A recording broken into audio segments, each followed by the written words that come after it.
I know Lauren would get frustrated when because you, Mulaney, you guys would have these obsessions about very small things in show business. Yeah. Lauren loves he likes a home run hitter. Mm-hmm. He likes someone who's going to go out there. He likes, give me your church lady. Give me your, oh my God, give me the character that everyone just can't wait to see. Softball down the middle. And I know that you guys loved coming up with stuff that would kind of, the one I'm thinking of is you were doing a Judd Hirsch impression on the show. And when I came back to host, Steve Higgins saying, out of the gate, I was like, hey, Steve, he goes, all right, none of that sandwich in a briefcase shit that you and Mulaney like so much. Oh my God. Sandwich in a briefcase is a perfect description of the weird sandwich in a briefcase.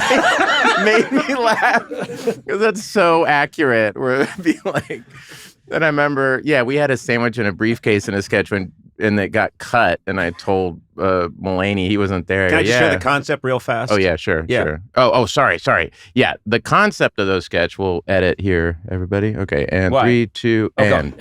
1 and 2 and. It was called Knish in color, and it was I remember this. It was it was a cop show, a 70s cop show. Called Knish, and the host was Knish, and then we basically kind of just did that thing where we ripped off from Police Squad, where everybody but it wasn't a thing where we all froze and we pretended to be frozen and someone came in. The joke was that they would freeze too early. Yep. So I'd be like, I gotta tell you, and Judd Hirsch was.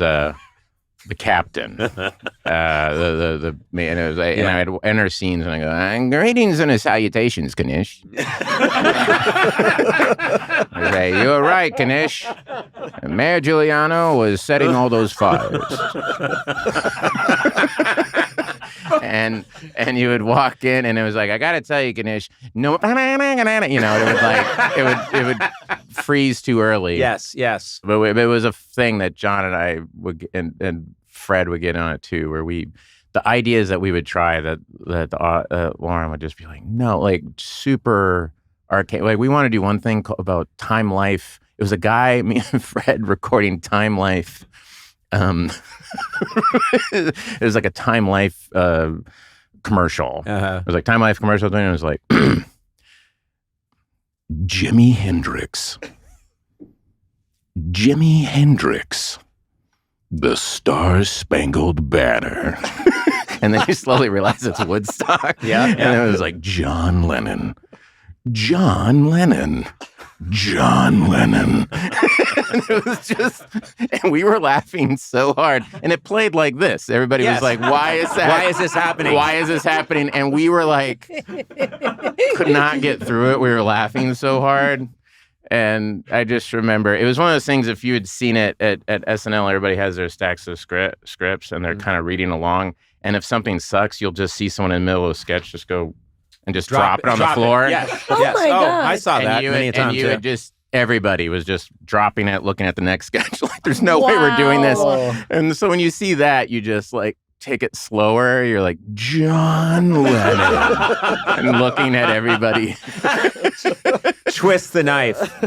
Maybe you can relate to this, but when I was a kid watching television, I loved it when the people making the comedy, when I could, even if I didn't know what they were talking about, if I could sense that they were smart and that they didn't care if I laughed or not, like Monty Python. Monty Python was a big one, yeah. Monty Python, I didn't understand half of what they were talking about because sometimes they would do sketches about whatever was happening in London politics or British politics in 1969, 1970. But there'd be other sketches that I didn't quite understand, but I could tell the rhythm of it. I could tell this was really smart, was really funny. And I could also tell that they weren't yearning for my laughter. Yeah, they were just making themselves laugh. They were making themselves laugh. SCTV was like that too. Well, SCTV would do jokes.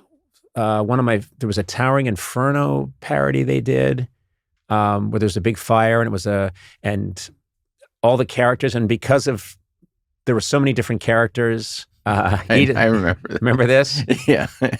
Andrea Martin Yeah. played Edith Brickley, but she also played another character.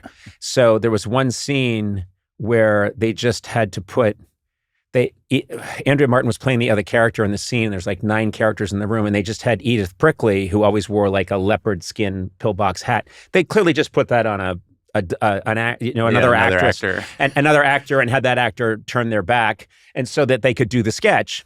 And then at the end of the sketch, I think it was John Candy says, "All right, let's get moving. So-and-so, so-and-so, so-and-so, Brickley's double, you come with me." And I'm like, I don't know how old I was at the time. I might have been 14. You're like, you're allowed to do that? I literally felt like a laser beam of truth hit me in the middle of my forehead. And I thought, I can't believe that just came through my television. Yeah. They didn't care if I noticed that joke or not. They said it so quickly. Yeah, they're making themselves laugh. I mean, John Candy also did that guy. It was fishing with bands, like where he would have new wave bands and he would fish with them. Yep. And then there was this throwaway thing where they would get the fish and they'd be cooking it and they would offer it to him and he would go, "Oh, I don't eat fish."